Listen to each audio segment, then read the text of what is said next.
Good morning. Thank you for the warm welcome. Literally warm. So nice to be in Miami. We have 3 feet of snow in DC. Yes, Giadha Carcer, CEO and founder of New Frontier Data. Excited to be here. Very excited to be partnered with Benzinga. This is now, I believe, our third event with them. And every time we do this, we see better and better crowd, larger crowd, really, really interesting folks, really a global crowd. And indeed, today, I'm going to talk to you about the global cannabis industry. I have a lot of data to share with you. The presentation will be forwarded, so no worries. Don't need to take pictures. Don't need to go crazy taking notes. But the idea is to really walk you through what's happening around the entire globe. There isn't a region that is not affected by the cannabis industry today, or that isn't impacted, I should say, by the cannabis industry today. So without further ado, let me just jump in, because we have quite a bit of data to go through. So, who are we? I found New Frontier Data in 2014, having come from banking, intelligence collection, tech, primarily analysis, realizing that the cannabis industry was beginning to emerge not only in North America, but there were talks about it in other areas of the world, with very little visibility into what really was happening in a quantifiable manner. Why? There was no industry, there was no industry reporting, there was no research, because there was no one collecting the data, making it available in a centralized manner, and then allowing for vetted and good information to be shared. So that's what we do. We provide unbiased, vetted information, both in the form of raw information as well as actionable intelligence. Our goal is to be the nexus of cannabis globally, meaning if you have data, we want it. If you need data, we have it. How do we do that? So about a third of the company are industry analysts that come from regulated markets, energy, primarily energy, I would say. But when we started looking at this industry, we realized that, well, the word out was, oh, it's going to be like tobacco, it's going to be like alcohol, it's kind of pharma. Well, it kind of is all of that and none of that. So we had to get a little creative on how we're going to begin not only reporting on what's happening today, but projecting what is going to happen tomorrow. So we identified 5 key areas, no matter what market in the world, that we needed information, good information from, in order to give good reporting back. Federal laws, whether the US and abroad, local laws, which oftentimes differ from federal laws, information from customers, from patients, very important, from operators, including cultivators, processors, distributors, and retailers. And last but not least, ancillary services, which is a very large segment of the industry growing today. We bring anything that we do, we always look at each of these 5 sections in order to provide a holistic view into the industry. Global phenomenon. Jason mentioned that we are in 82 countries today. 82 countries buy our information, which is crazy. But what it does say is that there is that much interest. There are over 50, I believe it's now over 60 countries that are either decriminalizing or legalizing cannabis around the world. It's gone viral. As I like to say, the world has gone green. So, what are some of the things that we're seeing occurring around the world that are very, very interesting and telling?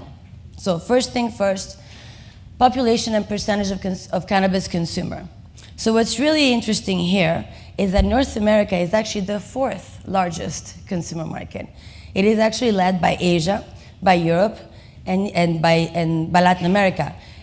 Actually, I'm sorry, Africa being 2nd, which just happened. Africa was 3rd just last year. But these are regions that we don't necessarily think as large consuming regions, and yet here they are. And while we have a huge market in North America, again, from a consumption perspective, we're only 4th. Something else to keep in mind is look at population-weighted cannabis usage rate. What does it tell you when you have such a high usage rate versus population? It tells us that they're going to need imports. So we're beginning to see trends in terms of what regions are going to be net importers and what regions are going to be net exporters. What else is happening around the world? Well, we have 272 million of cannabis consumers around the world. That's a lot of consumers. Mind you, not all of them are legal. Most of them are illicit.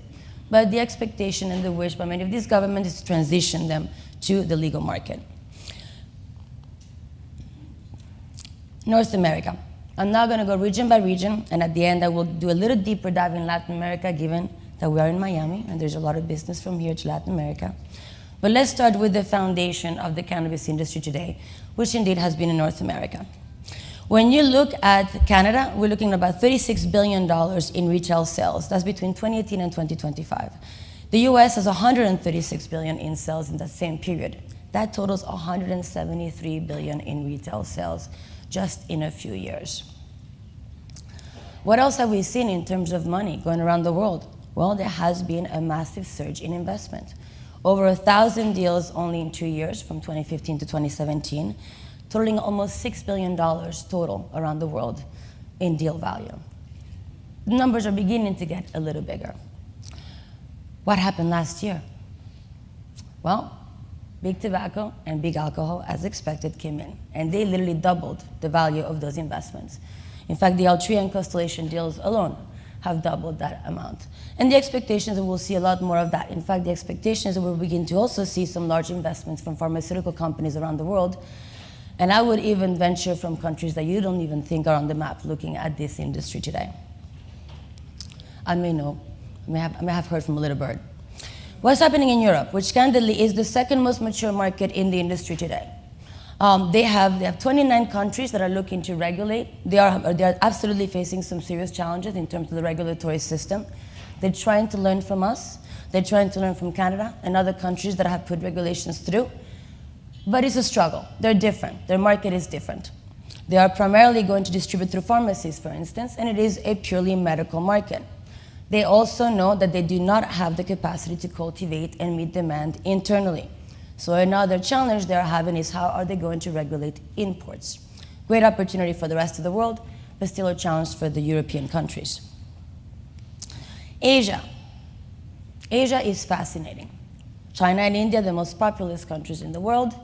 Also, we just found out Asia, a pretty high percentage of consumption of cannabis. And Asia also is the epicenter of hemp cultivation. In fact, one province of the 2 provinces that cultivate hemp in China produces about 90% of all hemp used for textile around the world. So, and they've been doing it for about 40 years. So they do have a little bit of experience with hemp, and they certainly are trying to now explore what else can they do beyond textile with hemp. Well, we know that they could probably extract some CBD. Some technical difficulties, some learning curve, but China is certainly well positioned to enter the CBD market in a big way. Also of interest, other countries around the region are exploring medical, but also potentially adult use. Africa, also a fascinating region, one that we did not expect to get on the map so fast. The interesting thing about Africa is about half the country, mostly sub-Saharan countries, are agro-based economies. They are low-tech agro-based economies. As I'm sure many of you also know, Africa has been challenged with some serious loss of infrastructure and revenue associated with infrastructure, including minerals, because of China. So they're kind of trying to figure out how do they get back into the world economy, how do they reposition themselves, how do they help these economies that are really are challenged south of the Sahara get back in play. And hemp cultivation is something that they're beginning to explore. It is low-tech, it rejuvenates soil, has the potential to really get the soil itself back on board, and they could begin exporting low-tech items such as textile, but potentially with the right investment, with the right partnerships, they could also explore more advanced industrial applications of hemp, and there are many. Oceania. Oceania is really the hub of all things cannabis in Asia today. Australia has legalized. New Zealand is actually positioned to be the first the third nation to go full adult use. They're very interested in exporting, even though Australia today is still a net importer. They also have some pretty advanced research when it comes to R&D related to applications of cannabis for cancer treatment. They want to export to the rest of the world. They are very challenged by distance. Those shipping costs are going to hurt. But there's a lot of interest and emphasis from those 2 countries. And last but not least, Latin America. Well, Latin America has had the same economic challenges that some of the countries in Africa have. In addition, they also have some massive illicit trade. And many of the countries in Colombia were trying to figure out how do they put the kibosh on that. So leading the effort, Colombia. Colombia is actually really well positioned to become the largest exporter of cannabis, especially to Europe. They have very low cost. There's been a very fast, there was populist support, but also government support, therefore very expedient go-to-market in terms of having the support to transition from the illicit cultivation to legal cultivation. Excellent climate. They pretty much can grow anywhere. So Colombia is probably going to be a pretty significant competitor for Canada when it comes to European imports. Uruguay was the first country to legalize adult use nationally. Their interest was really to meet domestic demand for their citizens. They now found themselves scratching their heads saying, wait a second, there's a whole other world out there that wants this.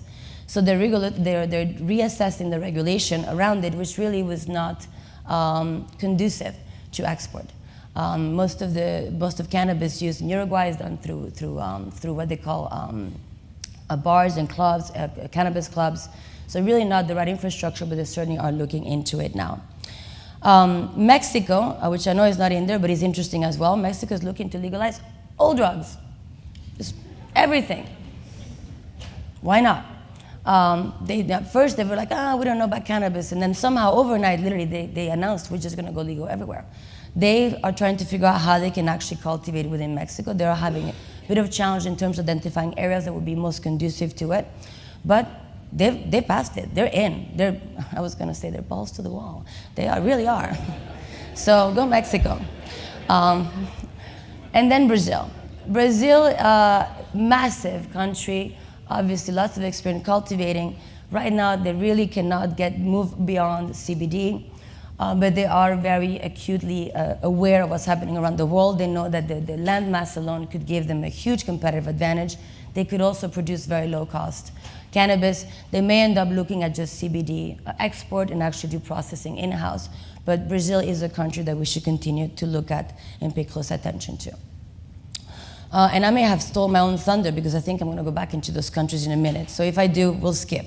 So around Latin America, what are the top markets? Brazil, as I say, in terms of consumption is #1. So a country that we absolutely have to keep in mind, followed by Chile, Colombia, Mexico, and Argentina. As I said, I stole my own thunder.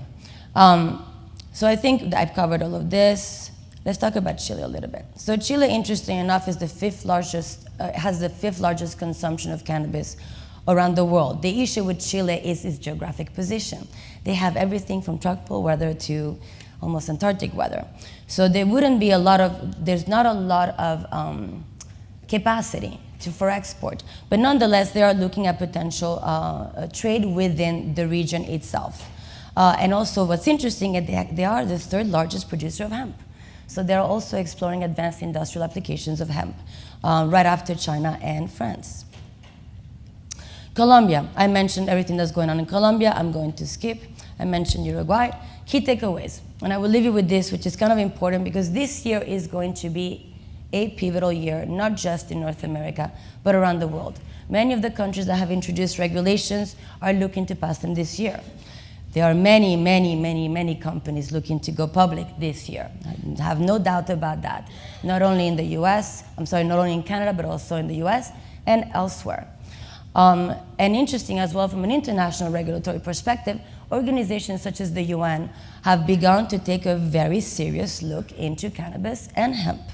In fact, at the end of this quarter, we may have a THC report from the United Nations, and regardless of what that outcome is or what they decide to say, what it says is people are talking, people are looking, very serious, responsible people are looking. So it should be interesting to see how that drives the global market as well as global research. For those of you who are interested in finding out more about Latin America, and this is me totally putting a plug, the Intercan Alliance is an effort, an alliance that we created in March of last year when we realized that many, many companies in North America are all looking at all the same countries around the world, and none of us really have the capacity to go to each of them at the same time, right? You can't clone yourself. We also realized that there was a massive interest to understand how mature markets had established a market. What do you do? What do you not do? We came up with an 8-pillar sort of a structure of 8 pillars to really create a foundation of a stable, healthy cannabis market, starting with policy, regulation, taxation, lab testing, compliance, data and reporting, and then best practices around cultivation, processing, and retail, including patient and consumer education. There are many more things that you have to do to establish a market. But without those things, you don't have a working market. So we reached out to the leaders in each of these categories, and we are going around the world in each region inviting future and current policymakers and regulators to educate them. Any of you that are interested in entering those markets, the first region we are going to is Latin America, and it is on February 11th in partnership with Canatech. If you would like to hear more, please let me know. The Intercan Alliance is going to be limited to 150 seats, and Canley will probably only be open to C-levels and regulators in the region. Want to learn more about the global market? We have a report coming out, and with that, I leave you all, and thank you so much for your time.